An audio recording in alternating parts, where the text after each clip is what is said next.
Merhaba arkadaşlar, Hisselong YouTube kanalıma hoş geldiniz. Bu videomuzda kısa vadede yükseliş beklediğimiz hisseleri inceliyoruz. Ama öncesinde bu hafta mevcut listemize ilave olarak 3 hisseden daha bahsedeceğim. Bu yüzden videoyu sonuna kadar izlemeyi unutmayın lütfen. Ve bu tip videoları kaçırmamak için kanalıma abone olup bildirimleri açmayı unutmayın lütfen. Başlamadan önce burada anlatılanların yatırım tavsiyesi olmadığını hatırlatmak isterim. Tamamen eğitim amaçlıdır. Şimdi öncelikle endeksimizle başlıyoruz. Sonrasında da mevcut listemizdeki hisselerin incelemesini yapıp ilave 3 hissemiz nelermiş bunlara bakacağız. Evet, endeksimizle başladığımızda endeksimizde günlük Kaufman hareketli ortalaması olan 9846 seviyesinin altında 2 defa kapanış görüyoruz. Endeksimiz günlükte de artık sata döndü arkadaşlar. Şu anda ilk etapta 9612 seviyesine doğru düşüşler görebiliriz. Fakat buradan desteğini alıp yönünü yukarı çevirebileceğini düşünüyorum. Önümüzdeki hafta Merkez Bankası'nın faiz kararı olacak. Faizin de düşürülmesi bekleniyor. Bu yüzden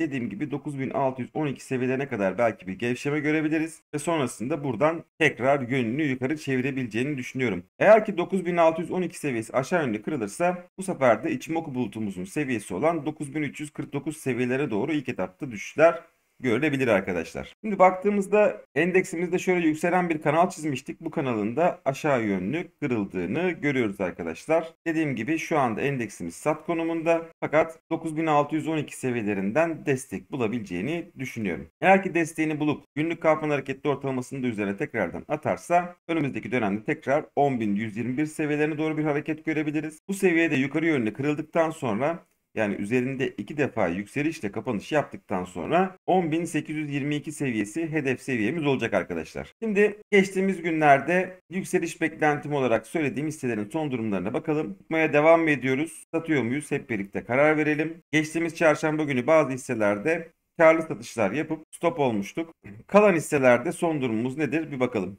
Evet, TAV Havalimanları ile başlıyoruz. TAV Havalimanları'nda alınabilir dediğimiz seviyelerden şu anki seviyeye baktığımızda %9.59'luk karlılığımız var. Günlük Kaufman hareketli ortalamasının üzerine tutunmaya çalıştığını görüyoruz. Günlük Kaufman hareketli ortalamamız 282.45 seviyesinde. Bu seviye aşağı yönlü kırılmadığı sürece herhangi bir problem yok arkadaşlar. Tekrardan 291.75 seviyesinde bir yükseliş görebiliriz. 291.75 seviyesinde yukarı yönlü kırarsa önümüzdeki dönem için hedef fiyat çalışmaları yapacağız. Eğer ki günlük Kaufman hareketli ortalamamız 282.45 aşağı yönlü kırılırsa bu sefer de stop olmak lazım.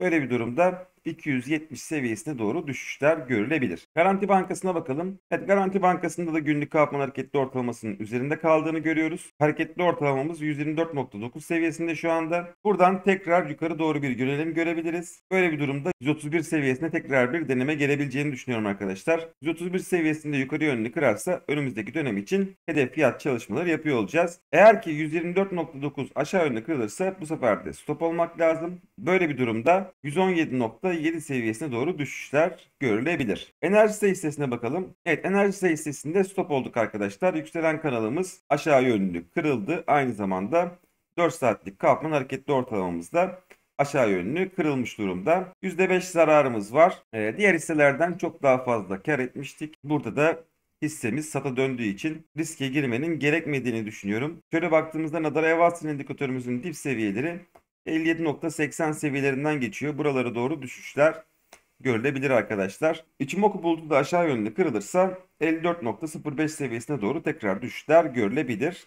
Enerjisi hissemizi listemizden çıkartıyorum. Alarko Holding bu hissemizde de günlük Kaufman hareketli ortalamamız olan 95.61 seviyesinin aşağı yönlü kırıldığını görüyoruz. Cuma günü buralardan bir destek bulup tekrar günlük Kaufman hareketli ortalamasına doğru bir hareket görmüşüz. Burada henüz satmamış olan arkadaşlar pazartesi günü tekrar düşüş görüyorsanız düşüş teyit aldığı anlamına gelir ve böyle bir durumda düşüşün devamını bekleyebiliriz. Nadara Evasıl indikatörümüzün dip seviyeleri 88.80 seviyelerinde, ilk etapta buralara doğru düşüşler görülebilir. Biz Alarko Holding hissesinde stop olduk ve listemizden çıkartıyoruz. Ace Eczacıbaşı hissesine baktığımızda alım yapılabilir dediğimiz seviyeden günümüze kadar %0.91'lik bir karlılık içerisinde olduğumuzu görüyoruz. Günlük Kaufman hareketli ortalaması 47.95 seviyesinde, bu seviyeye kadar bir gevşeme olduğunu ve buradan Cuma günü destek aldığını görüyoruz. Tekrardan 51 seviyesine doğru bir hareket görebiliriz arkadaşlar burada.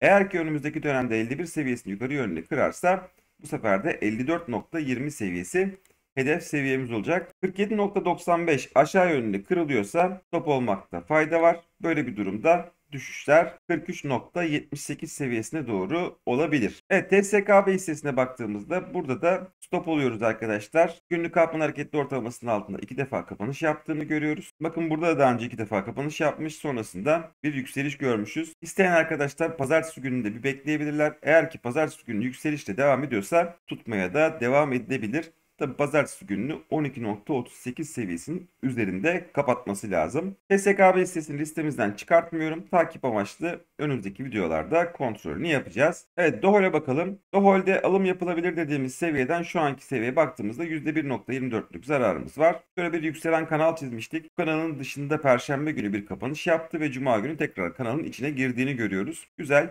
Kanal henüz kırılmadı arkadaşlar. Kanal kırılmadığı sürece ve hatta 14.65 seviyesinde günlük Kaufman hareketli ortalaması aşağı yönlü kırılmadığı sürece yükseliş trendi bozulmaz. Eğer ki 15.25 seviyesindeki direnci yukarı yönlü kırabilirsek 15.82 seviyesine doğru yükselişlerin gelmesini beklerim. Günlük Kaufman hareketli ortalaması 14.65 aşağı yönlü kırılırsa bu sefer de 13.85 seviyelerine doğru düşüşler görebiliriz.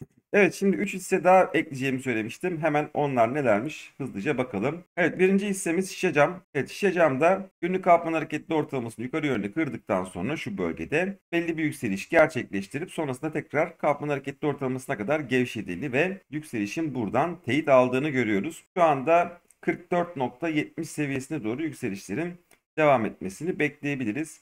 44.70 seviyesinde önümüzdeki dönemde yukarı yönlü kırarsa 46.94 seviyesine doğru yükselişler görebiliriz. Destek seviyemiz ise 41.94 seviyesinde. Bu seviye aşağı yönlü kırılırsa stop olmak lazım. Böyle bir durumda Nadar Evas'ın indikatörünün dip seviyeleri 38.92 seviyesinde gözüküyor. Buralara doğru düşüş görülebilir. Daha da altında 37.44 seviyesinde ayrıca bir desteğimiz var. Evet, bir diğer hissemiz Borusan Yatırım. Burada da Ichimoku bulutunun 26 Kasım 2024 tarihinde yukarı yönlü kırıldığını görüyoruz. Sonrasında belli bir seviyeye kadar yükseliş geliyor ve oradan tekrardan günlük Kaufman hareketli ortalamasına kadar gevşeyip tekrar destek aldığını görüyoruz. Burada yükseliş teyit oluyor arkadaşlar. Ve önümüzdeki dönemde ben 2416 seviyesine doğru yükselişlerin gelmesini bekliyorum. Top seviyemiz 2113. Günlük Kaufman hareketli ortalaması bu seviye aşağı yönlü kırılırsa şöyle baktığımızda 1878 seviyelerine doğru düşüşler görebiliriz arkadaşlar. Şöyle hemen çizelim. 1881 seviyesi de diyebiliriz. Bakın buralardan daha önce destek aldığını görüyoruz. 1881 seviyesi aşağı yönlü kırılırsa 1708 seviyesinde ayrıca desteğimiz var. Evet, son olarak TAP Gıda hissesine bakıyoruz. TAP Gıda hissesinde de şöyle bir düşüş trendimiz vardı. Bu düşüş trendi 6 Kasım 2024 tarihinde yukarı yönlü kırıldı. Ve sonrasında bir yükseliş kanalımız oluştu arkadaşlar. Cuma günü de bu kanalın dibine kadar deyip buradan destek aldığını görüyoruz. Şu anda önümüzdeki direncimiz 159.5 seviyesi. Buraya doğru tekrar bir hareket görebiliriz. Bu seviyeyi yukarı yönlü kırarsa 169.2 seviyesine doğru bir hareket bekleyebiliriz. Stop seviyemiz ise günlük Kaufman hareketli ortalaması 146.5 seviyesinde şu anda. Bu seviye aşağı yönlü kırılmadığı sürece günlük grafikte yükseliş trendi bozulmaz. Eğer ki bu kırılım gerçekleşirse şöyle daha önce destek aldığı 138.8 seviyelerine doğru bir hareket görebiliriz. Burası da kırılırsa şurada bir Fibonacci desteğimiz var. 127.6 seviyesine doğru düşüşlerde görülebilir arkadaşlar. Evet, çarşamba günü tekrar bu listemizin güncel durumuna bakacağız. Kaçırmak istemeyen arkadaşlar kanalıma abone olup bildirimleri açmayı unutmayın lütfen. Tekrar görüşmek dileğiyle. Hoşçakalın.